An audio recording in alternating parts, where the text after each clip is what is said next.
Hello my dear students, welcome to the channel. आज हम देखेंगे फ्लेमिंगो बुक में से चैप्टर नंबर 2 जिसका नाम है लॉस्ट स्प्रिंग। उसके सबसे पहले हम शॉर्ट आंसर्स देखेंगे और उसके बाद हम लॉन्ग आंसर्स के क्वेश्चन देखेंगे।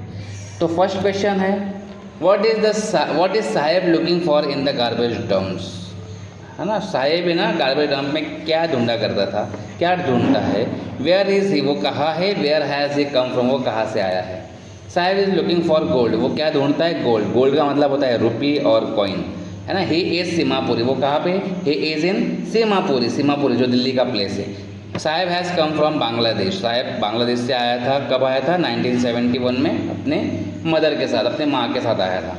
दे लेव देयर होम्स, वो अपने ढाका में जो घर थे उसको छोड़कर आया था, क्योंकि उनकी जो फील्ड थे, उनकी जो हाउसेस थे वो डिस्ट्रॉय हो चुके थे। किसके कारण, स्टॉर्म्स के कारण। What explanation does the author offer for the children not wearing footwear? जो वहाँ पे बच्चे हैं, रैग पिकर है, वो फुटवेयर नहीं पहनते हैं, बेयर फीट रहते हैं, नंगे पैर रहते हैं। तो इसके वजह से वो ऑथर इसके ऊपर ऑथर क्या एक्सप्लेनेशन देती है। One explanation offer by the author is that, वो क्या कहती है कि ये ट्रेडिशन है। कैसा ट्रेडिशन है, नंगे पैर रहना। It is not lack of money, ये पैसे की कमी के कारण नहीं है। इट इज़ एन एक्सक्यूज़, वो एक्सक्यूज़ है एक्सप्लेन करने का। क्या एक्सप्लेन करने का, जो उनकी गरीबी की जो कभी ख़त्म ना होने वाली स्थिति है, ये इसको एक्सप्लेन करने का बहाना है। वो खुद को समझा लेते हैं, है ना। Next, is Saheb happy working at the tea stall. Saheb क्या टी स्टॉल पे काम करते हुए खुश था क्या। या दूसरा सवाल इस तरह से कहा जाता कि वो अनहैप्पी क्यों था जब वो टी स्टॉल में काम करने लगा था। No, Saheb is not happy working at a tea stall. क्यों खुश नहीं था, he is no longer his own master, क्योंकि वो ओन मास्टर ज़्यादा देर तक नहीं रहा था। उसके जो चेहरे पे केयर फ्री लुक था वो ख़त्म हो चुका था, लॉस्ट हो चुका था। द स्टील कैनिस्टर, ये स्टील कैनिस्टर था, वो दिखाई दे रहे थे हैवी, किससे, द प्लास्टिक बैग जो पहले वो उठाया करता था आसानी से, उससे ज़्यादा ये स्टील कैनिस्टर हैवी दिख रहा था। He is even away from his dream, वो अपने ड्रीम से भी दूर हो चुका था। What makes the city Firozabad famous, Firozabad की सिटी है वो किसके लिए फेमस है। फिरोज़ाबाद क्या है, एक सेंटर है इंडियाज़ ग्लास ब्लोइंग इंडस्ट्री का, and is famous for making bangles, चूड़ियाँ बनाने के लिए वो फेमस है।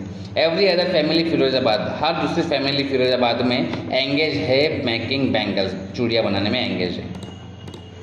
How is Mukesh different from the other bangle makers of Firozabad, Mukesh अलग क्यों है बाकी बैंगल मेकर्स जो फिरोज़ाबाद में है, उससे वो डिफरेंट क्यों है, कैसे है। मुकेश इज़ क्वाइट डिफरेंट, वो ज़्यादा ही डिफरेंट है बैंगल मेकर्स से, क्योंकि ही हैज़ द करेज, उसके पास करेज है, साहस है। क्या करने का साहस है, इनिशिएटिव लेने का साहस है, और तोड़ने का, जो ट्रेडिशन चले आ रहा है अपने फैमिली ऑक्यूपेशन का, अपने जो जनरेशन की जो ट्रेडिशन है उसे तोड़ने का उसके पास साहस है। He has strong will power, उसके पास स्ट्रॉन्ग विल पावर भी है, और वो खुद पे जोर देकर कहता है कि मैं और मास्टर बनना चाहता हूँ। बिकमिंग अ मोटर मैकेनिक बनकर मैं अपना खुद का मास्टर बनना चाहता हूँ। Who is Mukesh, what is his dream, Mukesh कौन है, उसका ड्रीम क्या है। Mukesh is the son of poor bangle maker of Firozabad में जो गरीब बैंगल मेकर है उसका वो सन है, उसका लड़का है, जहाँ पे हर दूसरे फैमिली एंगेज है मेकिंग बैंगल्स में। हिज पुअर फादर, उसकी जो पुअर फादर है वो फेल हो चुके हैं। क्या, किस लिए फेल हो चुके हैं, रिनोवेट हिज हाउस, उसका घर है उसको रिनोवेट करने में फेल हो गए हैं, और उसके दोनों सन उसको स्कूल भेजने में भी वो फेल हो गए। Mukesh insist on being his own master, वो हमेशा कहने में जोर देता है कि मुझे ओन मास्टर बनना है, उसका जो सपना है मोटर मैकेनिक बनना। Mention 2 problems faced by bangle seller, जो बैंगल सेलर है वो कौन से 2 प्रॉब्लम्स फेस किया करते हैं। दे हैड, उन्हें काम करना पड़ता था डिंगे सेल्स में। डिंगे सेल्स होते हैं छोटे छोटे जो रूम्स होते हैं जिसमें हवा भी नहीं आती और लाइट भी नहीं आती, ऐसे रूम में उन्हें काम करना पड़ता था, और हाई टेम्परेचर पे काम करना पड़ता था, जो कि फर्नेस की वजह से हुआ करता था। और दूसरा जो प्रॉब्लम है, the dust particles from the bangles injured their eyes, जो डस्ट पार्टिकल होते थे उसके वजह से उनकी आई इंजर हो जाती थी, उनकी रोशनी कम हो जाती थी। Why did Saheb's parents live Dhaka and migrate to India, Saheb के जो पेरेंट्स थे उन्होंने ढाका क्यों छोड़ा था और इंडिया में क्यों बस गए थे। Saheb's parents live Dhaka and migrate to India, क्योंकि उनके जो फील्ड थे, उनके जो खेत थे, घर थे, वो डिस्ट्रॉय हो चुके थे। किसके द्वारा? स्टॉर्म्स के द्वारा। कहाँ पे? ढाका, जो कि बांग्लादेश की राजधानी कैपिटल है। What is Mukesh dream? Mukesh के ड्रीम्स क्या है? आपको पता ही है कि उसका ड्रीम क्या है? खुद का ओन बॉस बनना है और मोटर मैकेनिक बनना है। Do you think he will be able to fulfil his? क्या आपको लगता है कि उसका ड्रीम फुलफिल हो पाएगा? क्या वो कर पाएगा? वाई? क्यों? अगर है तो क्यों, और नहीं है तो क्यों नहीं है? इसका आंसर हमें देना है। आपको क्या लगता है? ये आंसर लिखना है। Mukesh dreams is to learn to drive car. वो क्या करना, उसका ड्रीम क्या है? उसको कार चलाना सीखना है, क्योंकि उसे मोटर मैकेनिक बनना है। हिज ड्रीम, उसका जो ड्रीम है, लाइकली टू बी फुलफिल्ड, संभावना है फुलफिल होने की। लाइकली टू का मतलब होता है संभावना। क्या संभावना है कि वो फिर फुलफिल कर पाएगा? क्योंकि one can sense the kind of determination in him ensure the fulfilment of his dream. उसका जो ड्रीम पूरा करने के लिए उसके पास एक दृढ़ संकल्प है। वो खुद, मतलब उसके पास इतनी विल पावर है कि वो बोल रहा है कि मैं करूँगा तो करूँगा, है ना। उसकी आँखों में वो विल पावर दिखती है, उसकी आँखों में वो करेज दिखता है, उसके साहस दिखता है, वो इतना कॉन्फिडेंट दिखता है। Though the garage is long way from his home, हालांकि गैरेज उसके घर से बहुत दूर है। He is willing to walk to learn, लेकिन वो चलने के लिए रेडी है। डिस्पाइट, बावजूद, द ऑड्स अगेंस्ट हिम, कितनी भी प्रॉब्लम उसके सामने आए उसके बावजूद भी सीखने के लिए वो इतना दूर जाने के लिए तैयार है। अगर आपको वीडियो पसंद आए तो प्लीज़ लाइक करिएगा, सब्सक्राइब करिएगा और बेल आइकन दबाना मत भूलिएगा, जिससे कि आने वाली हर नोटिफिकेशन आपको मिले। तो अब देखेंगे हम लॉन्ग आंसर के questions. First, how is Mukesh attitude towards his situation different from that of Saheb? Why? जो साहेब से इसका मुकेश का एटीट्यूड कैसे डिफरेंट है, उस सिचुएशन को लेकर कैसे डिफरेंट है और क्यों है? मुकेश का एटीट्यूड है वो डिफरेंट है साहेब से, क्योंकि मुकेश साहेब के विपरीत है एकदम। एंड वॉज ऑप्टिमिस्टिक, आशावादी है। किसको लेकर?